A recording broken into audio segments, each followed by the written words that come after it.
بسم اللہ الرحمن الرحیم نحمدہ ونصلی علی رسولہ الکریم اما بعد۔ انسان کو اللہ نے بنایا اور اللہ نے اس کے اندر کچھ خواہشیں بھی رکھ دیا اور کچھ ضرورتیں بھی رکھ دیا، لیکن ضرورتیں تو ہیں کچھ محدود سی اور خواہشیں لامحدود ہیں، اور بنایا اللہ پاک نے۔ ظاہر ہے کوئی نہ کوئی ان کی مصلحت ہوگی،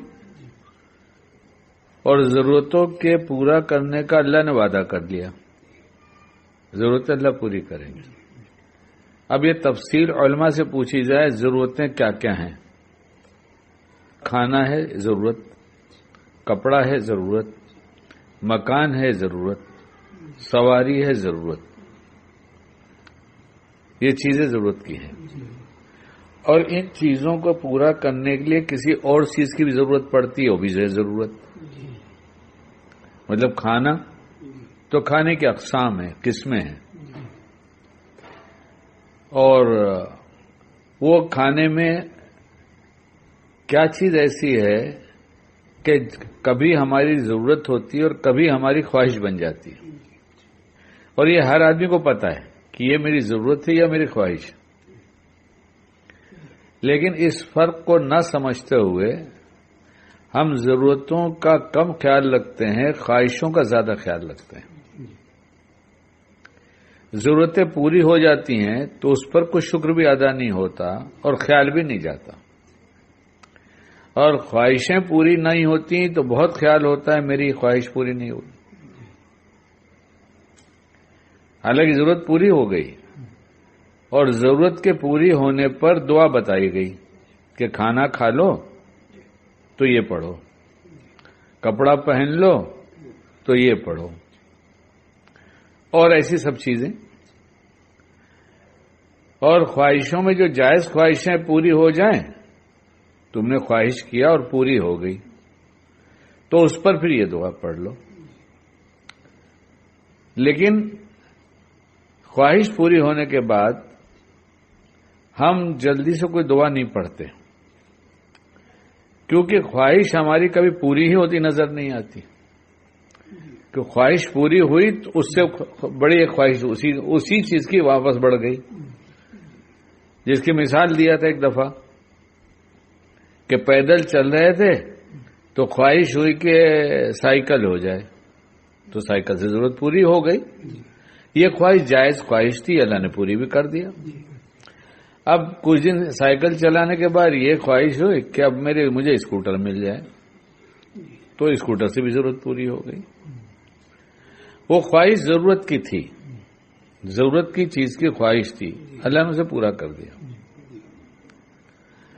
اب اسکوٹر کے بعد پھر خواہش ہونے لگی ارے پرانی ہی صحیح گاڑی ہو جاتی، یہ بھی ضرورت تھی، وہ بھی پوری کر دیا اللہ نے۔ اب جب وہ پوری ہو گئی اور پھر اب کیا خواہش ہوئی، ایک نئی گاڑی لے لیتا تو اچھا تھا۔ اب یہ نئی گاڑی ضرورت ہے یا صرف خواہش ہے، یہ فرق ہم سمجھتے نہیں۔ شکیل تو اپنے بارے میں کہہ رہا ہے اس لیے جانتا ہے کہ یہ فرق نہیں سمجھتے کہ یہ خواہش ہے یا ضرورت ہے۔ ضرورت تو اللہ نے پوری کر دیا، اب یہ نئی گاڑی کی خواہش ہے، کیونکہ ابھی جس گاڑی پہ ہم چل رہے ہیں ابھی اس میں کوئی چیز ایسی نہیں ہے کہ جس مقصد کے لیے گاڑی لی گئی تھی وہ مقصد پورا نہ کرتی ہو، تو گویا جو ضرورت تھی وہ ضرورت پورا کرنے کے لیے خواہش ہوئی تھی، اور یہ خواہش ہماری ضرورت کو پورا کر رہی ہے۔ لیکن یہ خواہش ایسی چیز ہے، ایک ایسا جذبہ ہے جو کبھی پورا ہو کے دیتا نہیں، جب اس کی چیز پوری ہوتی ہے تو پھر اور کی خواہش کرتا ہے، اور یہ بڑھتی رہتی ہے۔ دنیا ضرورت پوری کرنے کی جگہ ہے، خواہش پوری کرنے کی جگہ نہیں ہے۔ اس لیے جائز خواہشیں جو ضرورت کو پوری کرنے کے لیے ہے وہ تو اللہ پوری کرتا جاتا ہے، اور جو ہماری ایسی چاہتے ہیں جس میں ہمیں صرف ہماری خواہش ہے کہ لوگوں میں نام ہو جائے، لوگوں میں وقار ہو جائے، لوگ میری عزت کرنے لگیں، کیوں خواہش کے پیچھے کچھ نہ کسی چھپی ہوئی ہوتی ہیں. ضرورت کے پیچھے بھوک ہے، ضرورت کے پیچھے تن کا ڈھکنا ہے، سواری کی ضرورت سمجھ میں آئی تو منزل پہ پہنچنا ہے. تو یہ ضرورتیں پوری کرنے کی چیزیں جب اللہ دے دیتا ہے تو جو خواہشیں بڑھتی چلی جاتی ہیں اس کا ہم حساب نہیں لگاتے کہ یہ ضرورت ہی یا میری خواہش ہے. اور پھر اسی خواہش کو پوری کرتے میں ہم اور دھیرے دھیرے وہ جذبہ جب مستقل اندر بڑھتا جاتا ہے اور جڑ پکڑ لیتا ہے خواہش خواہش خواہش، تو اس کے ساتھ ساتھ پھر اپنی خواہش پوری کرنے کے لیے وہ سب کچھ کر گزرتا ہے کہ یہ میری خواہش ہے، پوری ہونی چاہیے. اور اللہ نے اس خواہش پر بریک لگا دیا ہے. تم اپنی ناجائز خواہشوں کو پوری کرنے کے لیے فکر میں نہ رہو. تم دیکھو کہ تم کو جو چیز ہم نے دیا ہے اور تمہارے پاس مال جو بڑھا دیا ہے، تم اپنی خواہش پوری کرنے کے بجائے میرے بندوں کی ضرورتیں پوری کرنا شروع کر دو. جب تم اپنی خواہش پہ لگام لگا دو گے، بریک لگا دو گے اور میرے بندوں کی ضرورتیں پوری کرنے پہ لگا دو گے تو تم کو میں ایسی خواہش پوری کرنے کی جگہ دوں گا جس کا نام جنت ہے، جو ہمارا عقیدہ ہے کہ اب تم یہاں لامحدود خواہش رکھو، تمہاری خواہش پہ کوئی بریک نہیں. اور یہاں تمہیں ضرورت پوری کرنے کے لیے کسی چیز کی ضرورت نہیں ہے، یہاں تمہاری کوئی ضرورت نہیں ہے.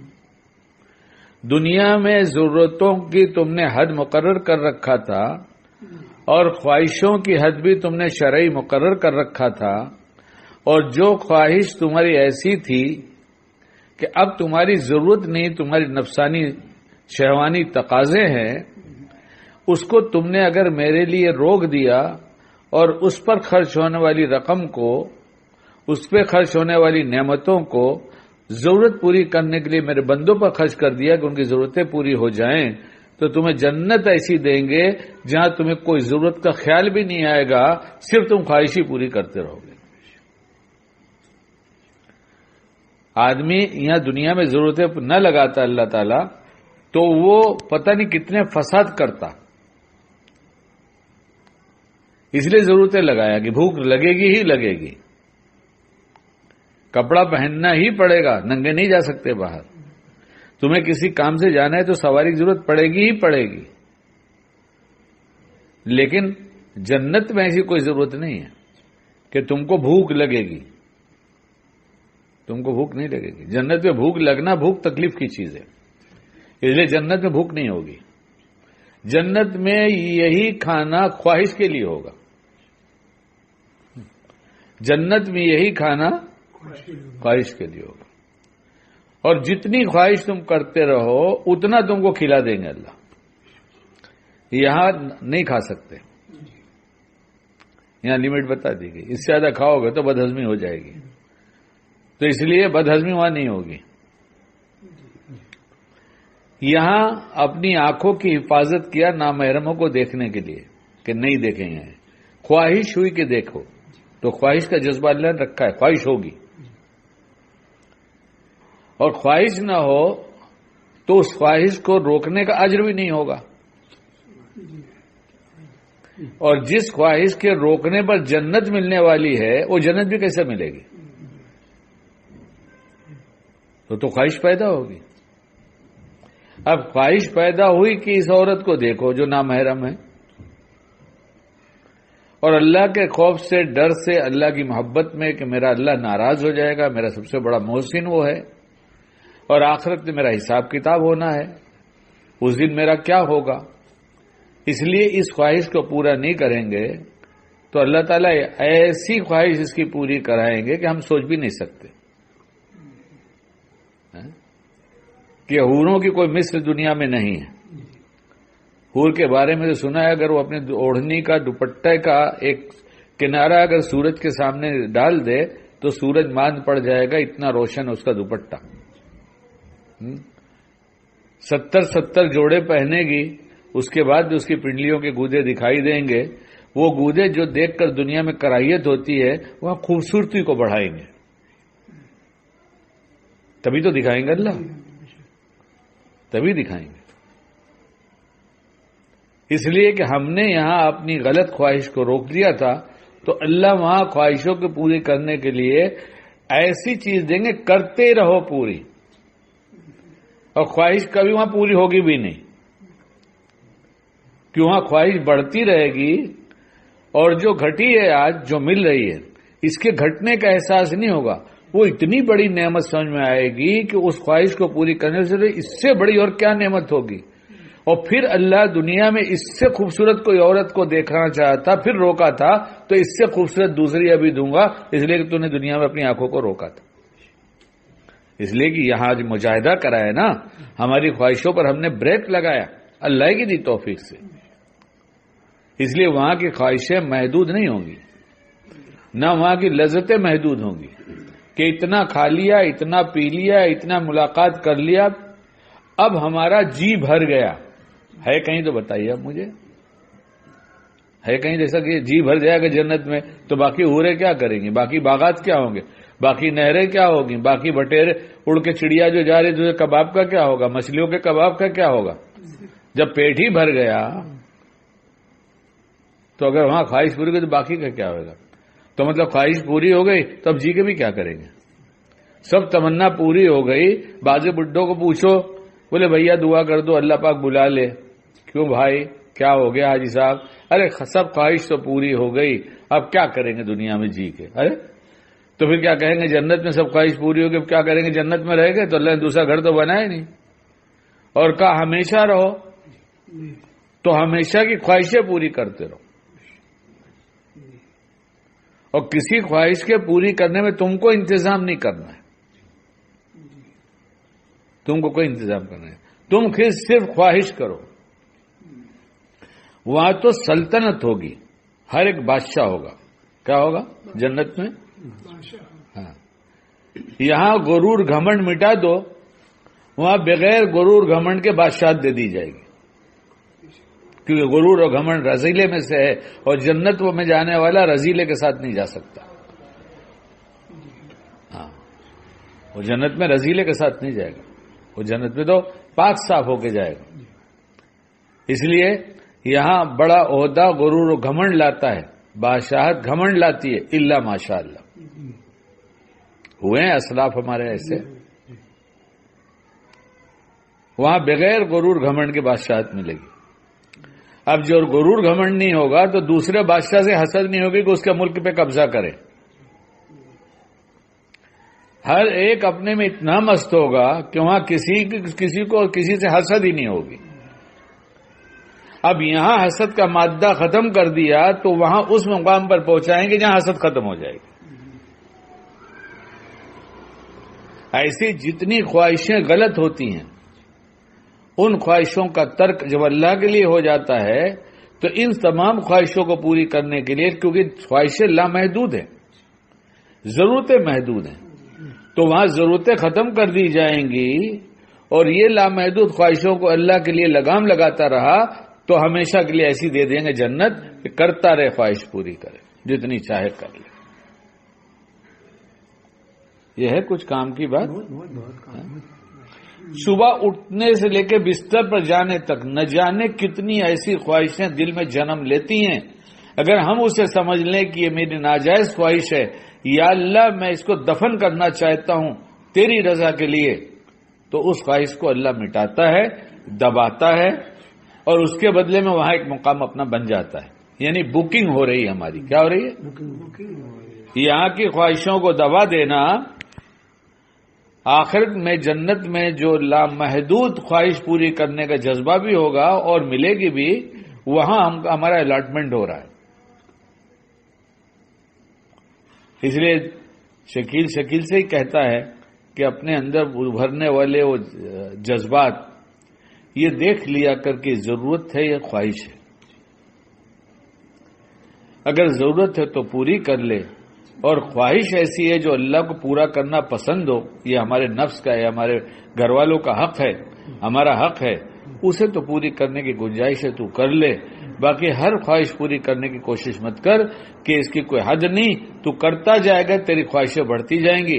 تو اپنی ان نعمتوں کو ہمارے ان بندے بندیوں پر جن کی ضرورتیں پوری نہیں ہو رہی ان پر خرچ کر دے۔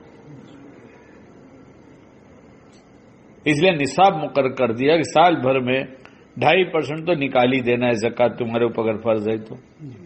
اور آج بھی اگر ہم سارے مسلمان زکوٰۃ نکال دیں، ایک مسلمان ایسا نہیں ملے گا جو محتاج ملے.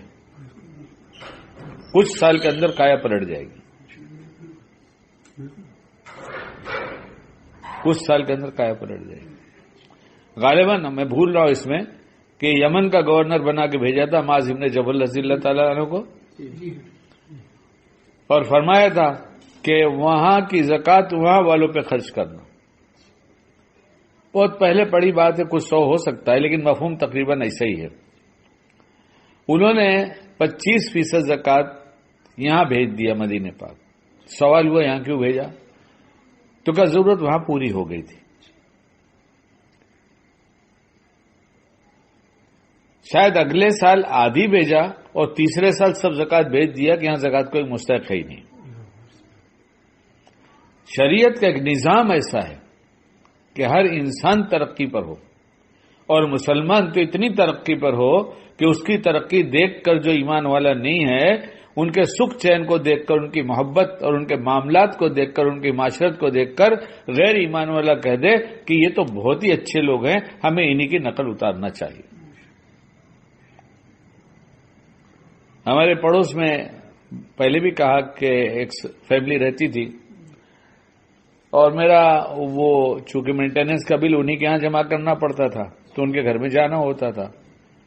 وہ لوگ ایمان والے نہیں تھے، لیکن بار بار جاتے جاتے سنتے سنتے ایک دن مجھ سے کہنے لگیں ان کی مسز، اور ان کو معلوم ہے کہ مسٹر نہیں رہیں گے تو یہ ہمارے گھر میں نہیں آئیں گے. بتا دیا سب دین کی باتیں بتاتا رہتا تھا. تو ایک دن پوچھنے لگے کیا ہم لوگ مسلمان ہو گئے؟ ہم نے کہا کیوں کیا ہوا؟ بولے جو بات آپ بتا کے جاتے ہیں ہم سب پر عمل کرتے ہیں، اس لیے کوئی چیز چھوڑنے کی ہے ہی نہیں. ایک دن کہنے لگی کہ وہ میں کالج سے آ کر اتنی تھک جاتی، اور لیکن گھر آ کے کھانا بھی بنانا، تو میرے گھر میں تعلیم ہوتی تھی تو تعلیم میں آ کے بیٹھ جاتی تھی. تو انہوں نے کہا کہ میں نے سنا کہ سوتے وقت سبحان اللہ 33 مرتبہ، الحمدللہ 33 مرتبہ، اور اللہ اکبر 34 مرتبہ پڑھ لینا چاہیے. میں نے پڑھا شکیل بھائی میری پوری تھکان ہی اتر جاتی ہے. اسلام تو یہ چیز ہے. ہماری زندگی میں اگر عمل آیا تو لوگوں کو سمجھانے کی ضرورت نہیں ہے، لوگ خود بخود آ جائیں گے. اللہ ہمیں اس دنیا میں کیسے جینا اللہ کو پسند ہے، اللہ ہمیں اس سمجھا دے عافیت کے ساتھ. خواہشیں پوری کرنے کی جگہ جنت ہے، ضرورتیں پوری کرنے کی جگہ دنیا ہے. ہاں جائز خواہشیں جہاں اللہ نے اجازت دیا ہے اسے پوری کرتے رہیں، کوئی حرج کی بات نہیں ہے. لیکن ہر خواہش پوری کی جائے اس کی کوشش بیکار ہے، اور اپنا مال اپنی نعمتوں کا غلط استعمال ہوگا، یہ خواہش کبھی پوری نہیں ہوگی. ہاں انہی خواہشوں پہ خرچ ہونے والی چیزوں کو اللہ کے بندوں کی ضرورتیں پوری کرنے میں لگا دی جائے تو پھر اللہ ایسی جنت دیں گے جس میں کبھی زوال نہیں، لا زوال. اور کرتے رہو خواہشیں پوری. تھکن جنت میں رکھی نہیں گئی ہے، جنت میں تھکن نہیں رکھی گئی کہ تھک گئے. اللہ ہمیں موقع کی سوجھ بوجھ دے دے، اور یہ موقع کی سوجھ بوجھ ہر وقت کا عمل سنت کے مطابق ہو جائے، اور موقع موقع کی دعائیں یاد کر کے یا دیکھ کر پڑھنے کی عادت بنا لی جائے. اللہ خود راستہ بناتا چلا جاتا ہے. شرط یہ کہ حلال روزی جاتی ہو. اس لیے سب سے پہلی فکر روز صبح میں اللہ سے مانگا جائے کہ میرے اللہ مجھے حلال کھلائیے، حلال پہنائیے، اور مجھے عمل صالح کی توفیق دے دیجئے، اور ہر ظاہر باطن کی برائی سے بچا لیجئے، نعمتوں سے نواز دیجئے، صحیح شکر کی توفیق دیجئے، تاکہ شکر ایسا ادا ہو جائے کہ آپ خوش کر ہمیں ہمیشہ کی جنت دے دیں. اللہ ہم سب سے راضی ہو جائے، ہم بعمل بنائے. سبحان اللہ وبحمدہ، سبحانک اللہم وبحمدک، ونشہد ان لا الہ الا انت، نستغفرک ونتوب الیک. سبحان ربک رب العزۃ عما یصفون، وسلام علی المرسلین، والحمد للہ رب العالمین.